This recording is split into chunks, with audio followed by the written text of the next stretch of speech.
E aí pessoal, tudo bem com vocês? Espero que vocês estejam bem, né? Se cuidando, assistindo as videoaulas. Espero que vocês estejam conseguindo assimilar o máximo do assunto, né? Eu sei que é uma forma limitada de estudar, né? A parte dessas aulas remotas, né? Acho que tem uma certeza que a gente consegue tirar desse período é que como é fundamental a gente estar em sala de aula, né? Tipo, os professores, os professores, os alunos com as alunas, né? Como é muito mais fácil a gente aprender quando a gente aprende junto, né? Quando a gente está junto lá, porque a gente consegue direto tirar as dúvidas, pedir para o professor explicar, no meu caso, explicar de uma outra forma, ir até vocês e demonstrar, né? E ver como vocês estão fazendo, no caso aqui de genética, os cruzamentos, se estão conseguindo, né? E é mais fácil para tentar também até estimular vocês a não desistir, né? Espero que vocês não tenham desistido até agora, né? A gente está chegando já na reta final de genética, então daqui a pouco a gente já está superando esse assunto. Se vocês tiverem dúvidas, vocês continuem, me mandem as dúvidas, né? Eu fico sem saber, às vezes, se vocês estão com dúvida ou não, se vocês estão entendendo ou não, se vocês estão assistindo às aulas ou não, mas eu fico, aí fica assim, né? De ficar um pouco no escuro, sem saber se vocês estão entendendo. Mas não se preocupe não que quando quem tiver com muitas dúvidas e não está me mandando, anote aí que vai chegar uma hora, não sei quando, se é em julho, se é em agosto, que as aulas vão voltar, presenciais, né? Então vocês podem vir com suas dúvidas, professor, aquela parte daquela aula, daquele assunto, aí, professor, aquela parte de interação gênica eu não entendi, aquela parte de recombinação gênica eu não entendi, da parte de ligação gênica, aí eu consigo tirar com vocês. Lembre que a gente tem basicamente 3 assuntos nesse ano, né, que é genética, evolução e ecologia. Então, e que são também, mas em contraparte são assuntos muito importantes, que são muito cobrados no Enem, a parte de ecologia, a parte de genética e evolução bastante, né? No Enem, nos moldes que ele está hoje em dia, nesses últimos anos, ele vem cobrando muito dessas partes, né? Então a gente vai ter tempo para sentar junto e responder as questões e tirar as dúvidas de você, né? Mas continue assistindo às aulas, continue se esforçando, anotando as informações e vendo o que mais vocês estão conseguindo assimilar, que essas diferenças a gente tira pessoalmente quando a gente se encontrar, né? Quem não quiser esperar isso tudo, me mande as dúvidas, né? Tem gente que já, alguns de vocês já entraram em contato comigo com algumas questões do módulo, com algumas questões que eu enviei, né, aqueles exercícios em PDF que eu estou enviando, que estão na plataforma. Tem gente que já entrou em contato comigo no Instagram, pelo Instagram, né, e aí eu fui respondendo junto, explicando, desse jeito, desse jeito, e aí foi entendendo, né. Então vocês podem me procurar dessa forma, eu também estou disponível, certo? Não fique acanhado achando que está tomando meu tempo, não, estou disponível.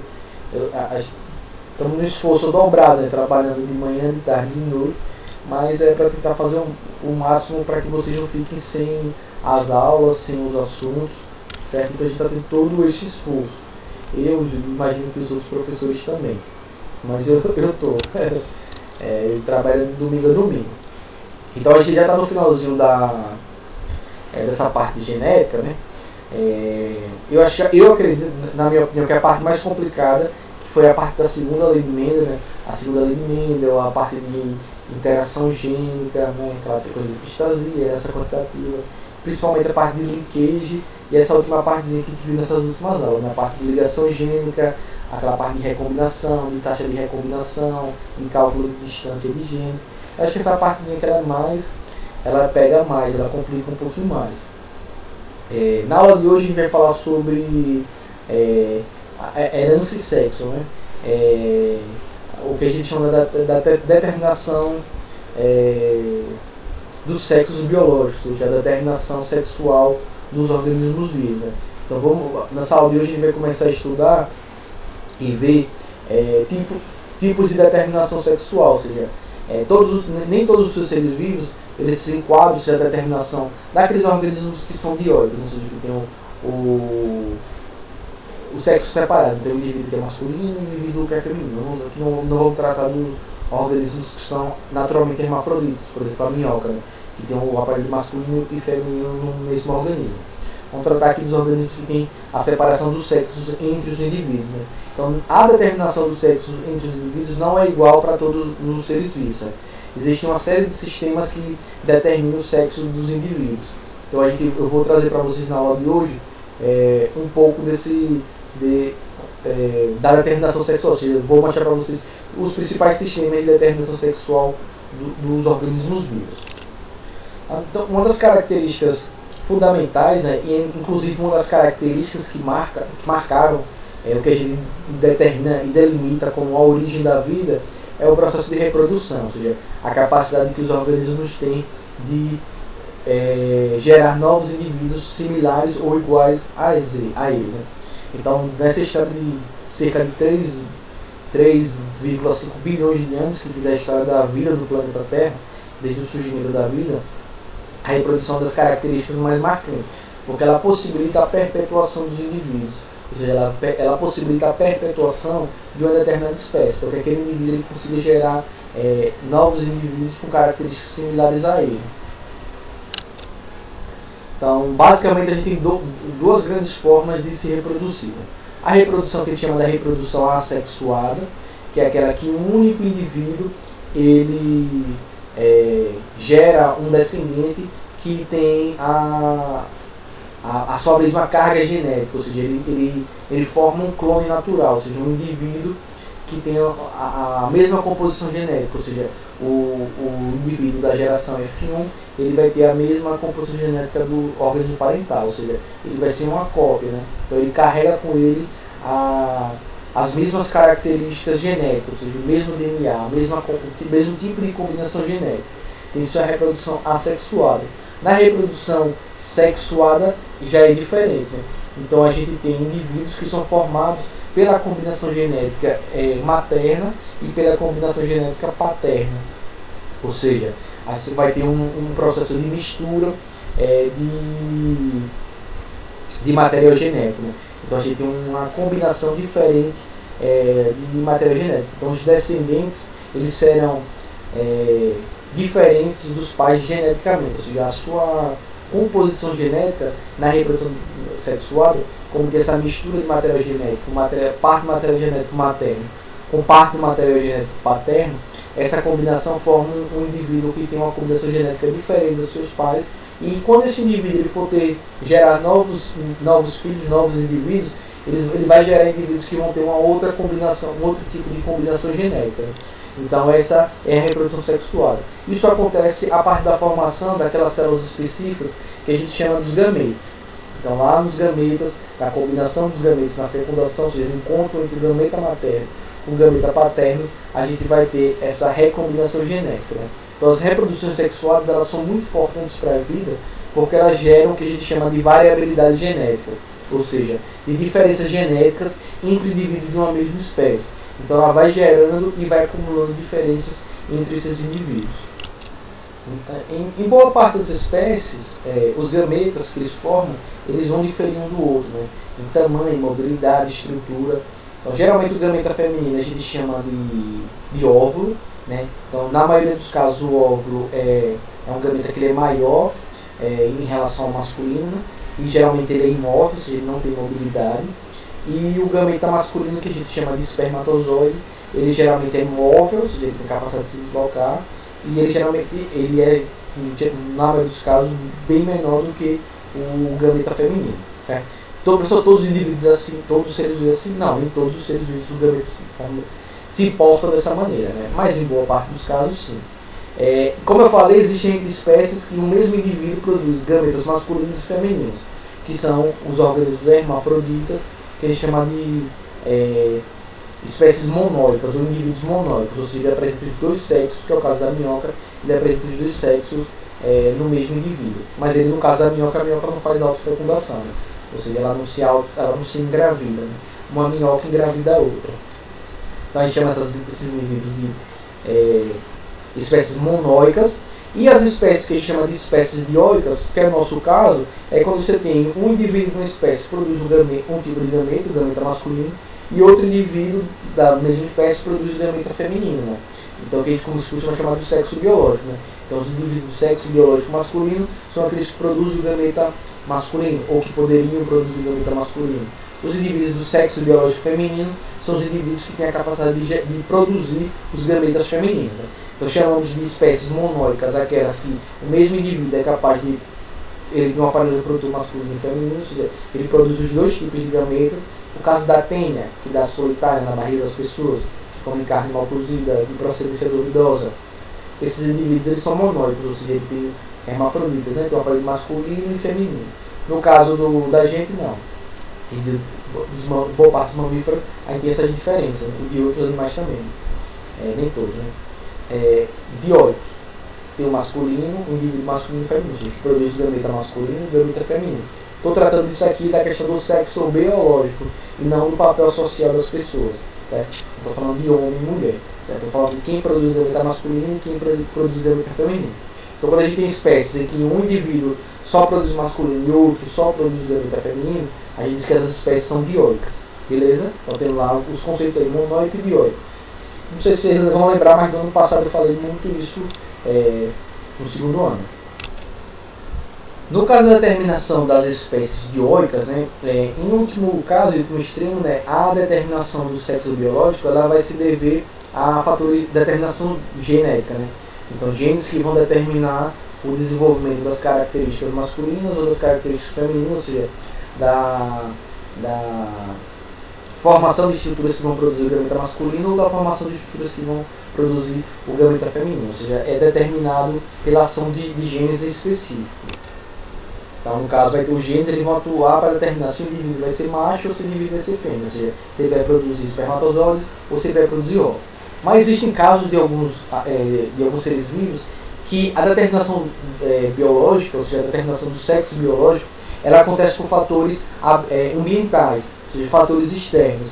Então, por exemplo, algumas espécies de tartarugas, algumas espécies de jacaré, crocodilo, por exemplo, vai determinar... O sexo será determinado por fatores como a temperatura. Então, a temperatura em que os ovos são incubados vai determinar se aquele jacarezinho, aquela tartaruga vai nascer do sexo masculino ou do sexo feminino. Ou seja, nesse caso desses indivíduos, não é uma determinação não é o gene que vai determinar o sexo biológico, mas sim um fator externo, ou seja, o fator ambiental, no caso a temperatura. Então, por exemplo, em crocodilo. O crocodilo é assim, se os ovos eles se desenvolverem em uma temperatura baixa, vai determinar a formação de fêmeas. Se aquele ovo ele é incubado em temperaturas mais elevadas, de 30 graus para cima, ele vai formar machos, certo? Então a temperatura é um fator ambiental externo que determina o sexo desses organismos. Tartaruga marinha ao contrário. Ovos que são incubados em temperaturas mais baixas vão formar machos, e ovos que são incubados a temperatura mais elevada, elas formam as fêmeas, certo? Então, no caso, é uma determinação sexual, uma determinação do sexo biológico, que se dá a partir do fator ambiental, ou seja, de um fator externo. Na maioria dos animais, a determinação do sexo ela não se dá por fator ambiental, certo? Aí são esses casos dos crocodilos, da tartaruga, são exceções. Na maioria dos casos, ele se dá por determinação de cromossomos, ou seja, por determinação genética, né? Então, na maioria dos animais, ele vai se dar a determinação do sexo biológico, ele se dá por cromossomos que a gente chama de cromossomos sexuais, ou seja, são cromossomos que vão determinar o sexo biológico daqueles indivíduos, né? Aí a gente chama de cromossomos sexuais ou cromossomos heterossômicos, né? São cromossomos que geralmente não são homólogos, né? E aí a gente separa lá, como já conversei com vocês no começo do ano, a gente tem os cromossomos autossômicos e os sexuais. Os autossômicos são aqueles que determinam todas as características não sexuais do indivíduo: cor dos olhos, número de dedos, cor da pele e por aí vai. Os cromossomos sexuais são aqueles que vão determinar as características sexuais dos indivíduos, sendo uma dessas características do sexo biológico, né? Então, na maioria dos animais, e no nosso caso também, a gente vai ter a presença de cromossomos sexuais para determinar o sexo biológico das espécies. Todos os seres vivos vão determinar suas características a partir do mesmo sistema ou seja, pela mesma forma de atuação dos cromossomos sexuais, não. A gente tem uma série de sistemas que determinam o sexo biológico em animais e em seres vivos diferentes. Certo? A gente vai ver agora alguns deles. Vamos começar aqui pelo sistema que a gente chama do sistema XY, né? Que é o caso é o nosso caso, né, da espécie humana e também da famosa Drosophila. Em muitas espécies dioicas, ou seja, que os sexos são separados, as fêmeas têm um par de cromossomos par de cromossomos sexuais homólogos, certo? E enquanto o macho tem um par de cromossomos sexuais não homólogos. Então tem essa diferençazinha aqui. Então as fêmeas elas vão ter o mesmo cromossomo sexual e os machos eles vão ter cromossomos sexuais diferentes, né? Então no sistema XY a gente tem dois tipos de cromossomos, o cromossomo X e o cromossomo Y. Esses dois cromossomos combinados vão determinar o sexo biológico dos indivíduos, né?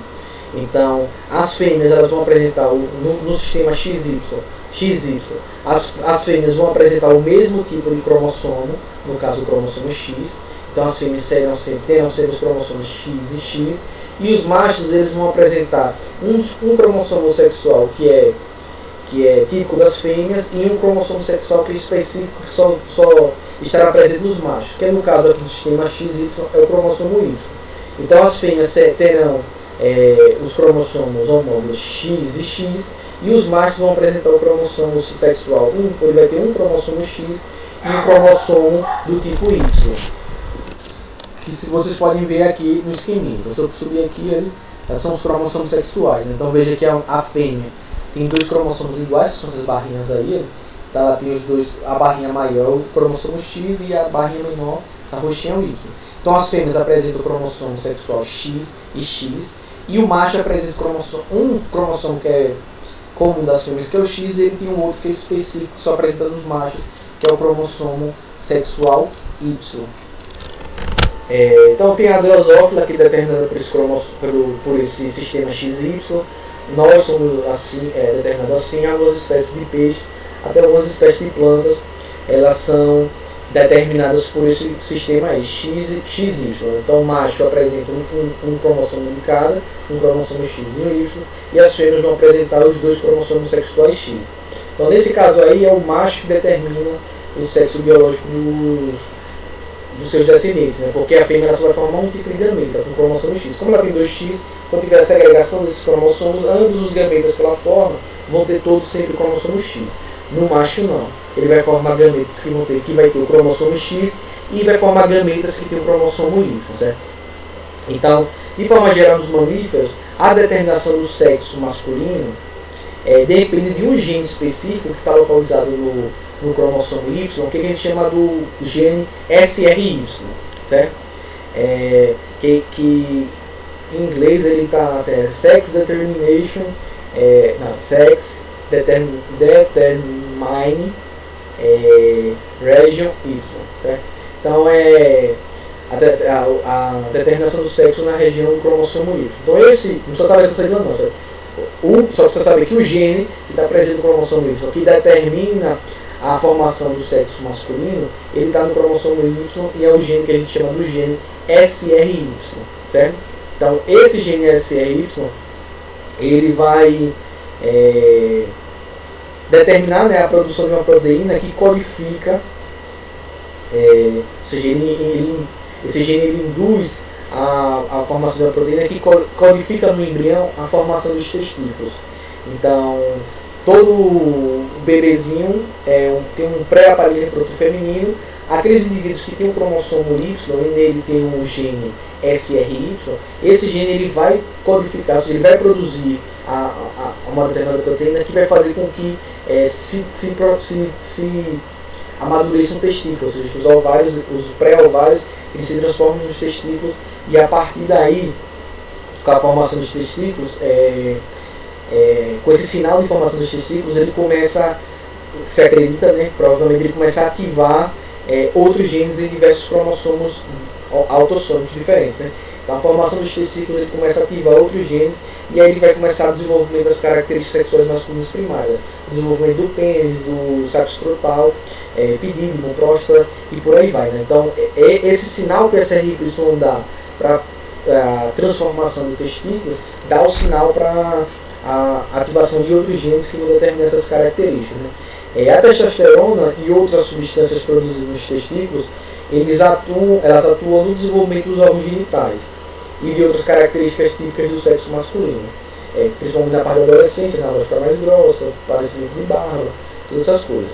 Há alguns casos que o gene SRY sofre mutação e por isso ele não codifica essa proteína que produz os testículos, né? Que vai induzir a produção dos testículos. Então tem casos de indivíduos de embriões que portam essa mutação, né? Eles vão ter o seu cariótipo normal, ou seja, ele vai ter o cromossomo sexual X e Y, ou seja, que determinaria que ele fosse sexo masculino. Mas como não tinha a produção dessa proteína, não tem a produção,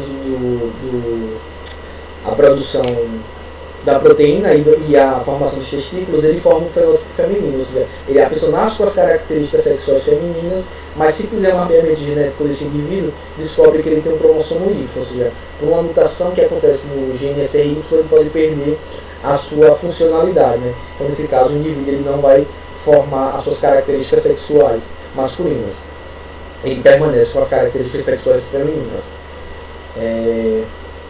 Tem alguns casos de algumas alterações cromossômicas, né, que é o caso da síndrome de Turner, que a pessoa afetada ela nasce com um cromossomo a menos, ela só nasce com um cromossomo X, ela nasce com XX ou XY, então ela só nasce com um X. Então ela nasce com características femininas justamente por isso. Né? Nas drosófilas, o cromossomo Y, que é o caso da mosquinha aí, ele apresenta genes relacionados com a produção de espermatozoides, mas que não determinam o sexo do indivíduo. Né? Assim, moscas com cromossomo X apresentam o fenótipo masculino, mas são estéreis em virtude da ausência do cromossomo Y. Então, o cromossomo Y determina a produção dos espermatozoides. Né? Então, a determinação do sexo em drosófila depende da relação, da quantidade de conjuntos autossômicos, né? E de cromossomo X presentes nas células. Certo?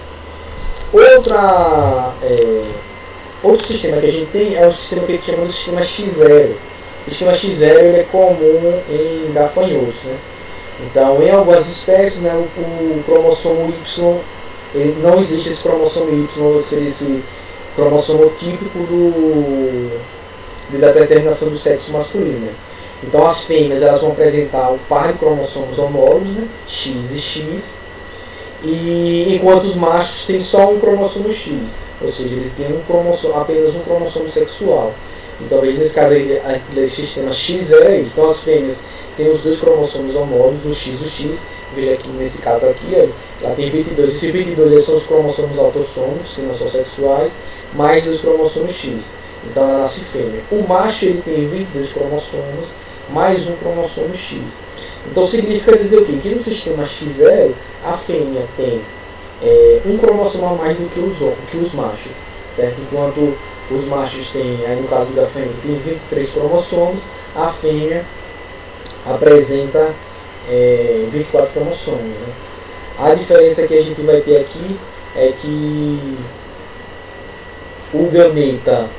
o macho ele pode formar gametas com os cromossomos autossômicos sem nenhum cromossomo sexual, ou um gameta que tenha os 11 cromossomos autossômicos, né, mais um sexual. Né? Enquanto a fêmea produz gametas iguais, com 11 autossômicos mais um X. Professor, 11 por quê? Lembre lá, na formação dos gametas ele reduz a metade do número de cromossomos. Né? Então, se a fêmea tem 22 mais 2X, mais X e X, o gameta dela vai ser 11 mais X. O macho é a mesma coisa, se ele tem 22 mais X, ele vai formar gametas que tem 11 cromossomos autossômicos e um sexual X, ou ele vai formar gametas que só tem os 11 cromossomos autossômicos, certo? Lá na divisão, lá na meiose, né, vai um lado um cromossomo X no macho e no outro não vai cromossomo nenhum. Então, nesse caso aí, a gente tem essa diferença. Então, os machos têm um cromossomo sexual a menos, as fêmeas têm 2 cromossomos homólogos. Então, nessas espécies, os machos eles sempre vão apresentar um número ímpar de cromossomos no cariótipo, ou seja, um número total de cromossomos. um a menos do que a fêmea, que vai ter, obviamente, né, se ele tem ímpares, ela vai ter sempre cromossomos pares, né? Então muitas espécies de insetos têm, principalmente os gafanhotos, eles vão apresentar esse sistema de determinação do sexo XR, certo? Outro sistema que a gente tem é o sistema ZW. Então no sistema de determinação sexual ZW, como em aves, as aves, né, de diversas espécies e algumas espécies de répteis, né? Na verdade aves são tipos de répteis, né? Em alguns peixes e em alguns insetos também, como borboleta, mariposa, apresenta esse sistema ZW. Nesse sistema, os machos e fêmeas vão se diferenciar enquanto um par de cromossomos. Desculpe, a garganta já picando. Então eles vão diferenciar enquanto um par de cromossomo sexual. É bem parecido com o sistema XY. Mas qual é a diferença no sistema ZW? No sistema ZW, quem tem os cromossomos sexuais homólogos é o macho. Então o macho ele vai ter o cromossomo ZZ e a fêmea é que vai ter os cromossomos diferentes, né? Então a fêmea vai ter o cromossomo Z e o cromossomo W, certo? Então é a mesma coisa do sistema XY, só que no sistema XY são as fêmeas que têm os cromossomos homólogos, os cromossomos iguais, X e X. E o macho tem um cromossomo igual à fêmea e um cromossomo que é típico dos machos, que é o cromossomo Y. No sistema ZW é o inverso. Os machos apresentam os cromossomos homólogos Z e Z, e a fêmea apresenta um cromossomo típico dos machos, que é o cromossomo Z, e um cromossomo W, que é típico das fêmeas. Então, nesse caso aqui, do sistema ZW, quem determina o sexo biológico dos indivíduos é a fêmea, ou seja, é o gameta que as fêmeas produzem. Já que os machos vão sempre produzir gametas iguais com o cromossomo Z, e as fêmeas vão formar dois tipos de gametas, né? Um gameta com cromossomo Z e um gameta com cromossomo Y. Assim, nesse sistema a gente tem machos ZZ com cromossomos homólogos e fêmeas com cromossomos ZW. Beleza? Facinho, né?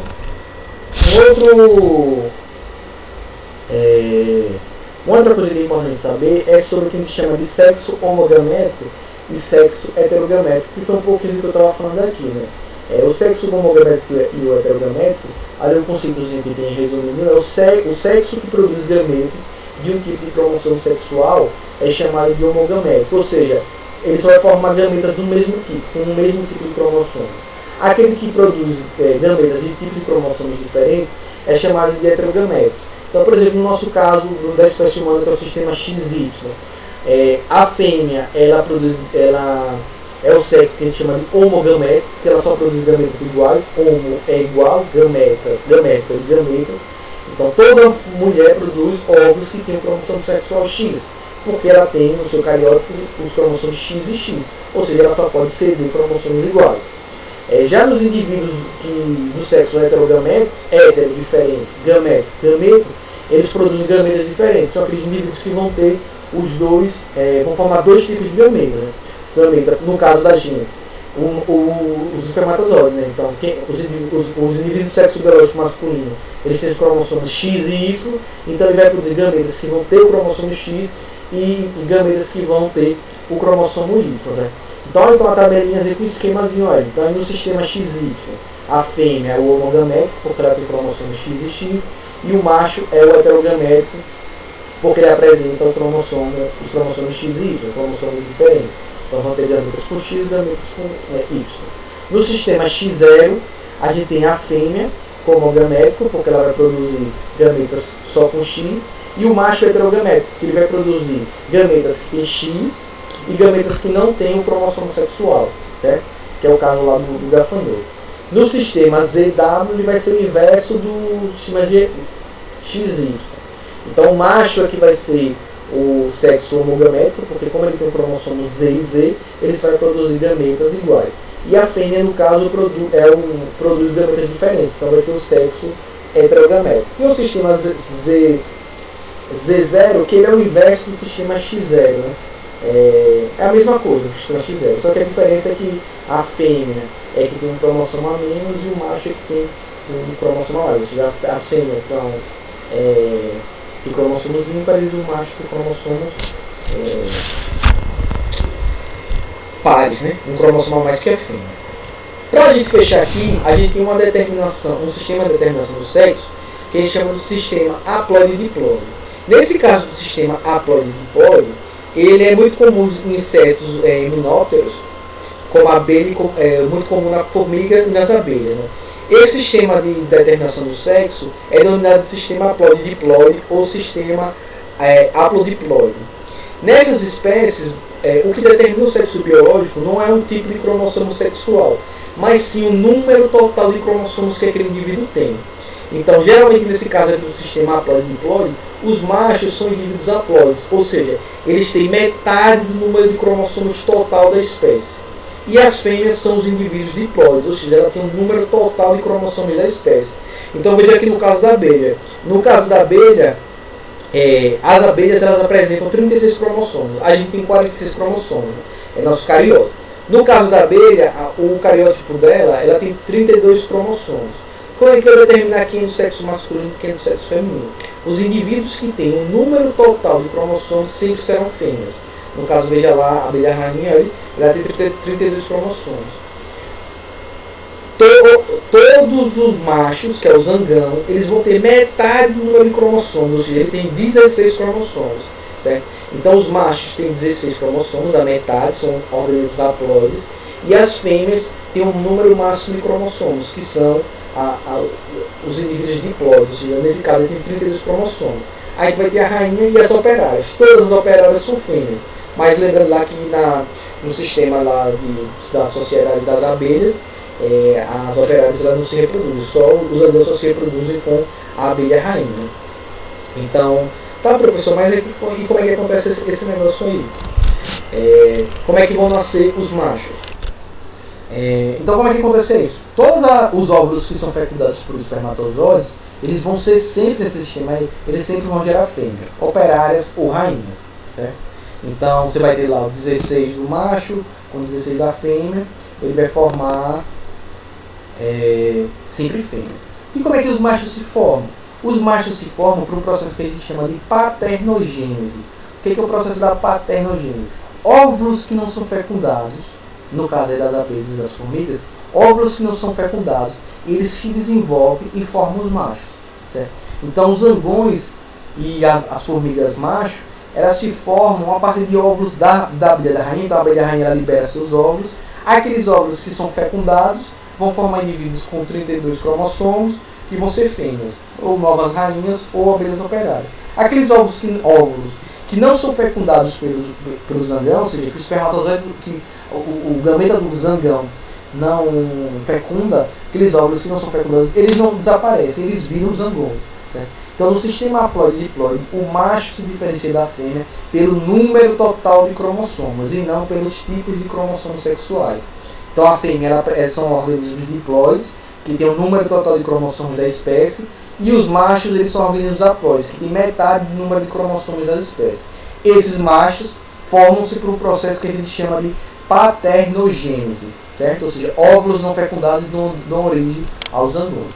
Então tá aí os principais sistemas de determinação sexual dos seres vivos, certo? Na próxima aula a gente vai começar a ver algumas heranças que são determinadas pelo sexo, certo? Ou seja, a gente até hoje está vendo todas as características que são herdadas por cromossomos autossômicos, ou seja, não sexuais. Agora a gente vai ver características que são herdadas por cromossomos sexuais a partir da próxima aula, tá? Fiquem bem, qualquer dúvida vocês me enviem, certo? Ou pelo meu e-mail, ou pelo meu Instagram, ou pelo e-mail da plataforma, certo? Então, até a próxima aula, tchau!